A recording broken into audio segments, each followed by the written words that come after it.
আসসালামু আলাইকুম, কেমন আছেন সবাই? আজকে আমরা কথা বলবো Motorola Moto E7 Power ফোনটিকে নিয়ে।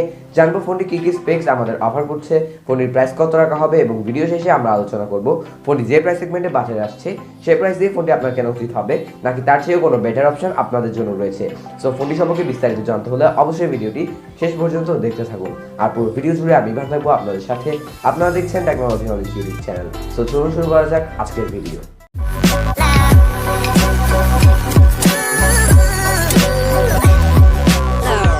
প্রথমে ফোনটির ডিজাইন এন্ড বিল্ড কোয়ালিটি নিয়ে কথা বলা যাক। ফোনটির রিয়ার সাইডটি তৈরি করা হয়েছে পলিকার্বনেট প্লাস্টিক দিয়ে এবং সাথে থাকছে গ্রেডিয়েন্ট ফিনিশ।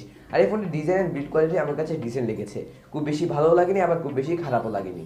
এখন এই ফোনটির ডিসপ্লেতে আসা যাক। এই ফোনটিতে থাকছে 6.5 ইঞ্চির এইচডি প্লাস রেজলিউশনের আইপিএস এলসিডি ডিসপ্লে এবং ডিসপ্লেকে প্রোটেক্ট করতে থাকছে Corning Gorilla glass 3। So price বিবেচনা করলে ফোনটির ডিসপ্লে কোয়ালিটি ঠিকঠাকই মনে হয়েছে আমার কাছে।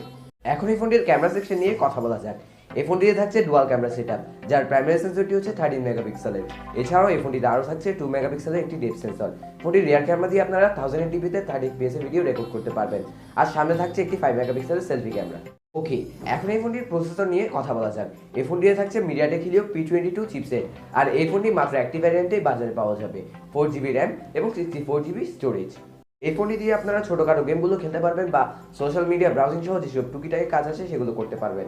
বাট এই ফোনটি দিয়ে যদি আপনারা কখনো হেভি ইউজ করতে চান বা হাই সেটিংসের গেমগুলো খেলতে চান তাহলে অবশ্যই এই ফোনটি থেকে আপনারা খুব বেশি ল্যাগের দেখা পাবেন। সো হেভি ইউজারদের জন্য এই ফোনটি রিকমেন্ডেড থাকবে না।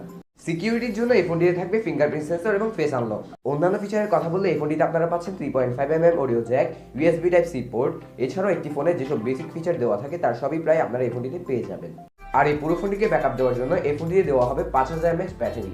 সো মিডিয়াম ইউসেজে আপনারা এই ফোনটি থেকে 1 থেকে 1.5 দিনের মতো ব্যাটারি ব্যাকআপ পেয়ে যাবেন। প্রাইসের কথা বললে এই ফোনটি হয়তো বাংলাদেশে 12 থেকে 13,000 টাকায় পাওয়া যাবে। আর এই প্রাইস সেগমেন্টে ফোনটি আমার কাছে মোটামুটি ভালোই লেগেছে। আপনাদের কেমন লেগেছে তা অবশ্যই কমেন্ট করে জানাবেন। আর এরকম ভিডিও সবসময় পাওয়ার জন্য আমাদের চ্যানেল সাবস্ক্রাইব করে পাশে আসা বেল আইকনটি বাজিয়ে রাখবেন। দেখা হচ্ছে পরের ভিডিওতে, ততক্ষণ পর্যন্ত সবাই ভালো থাকবেন, সুস্থ থাকবেন। আসসালামু আলাইকুম।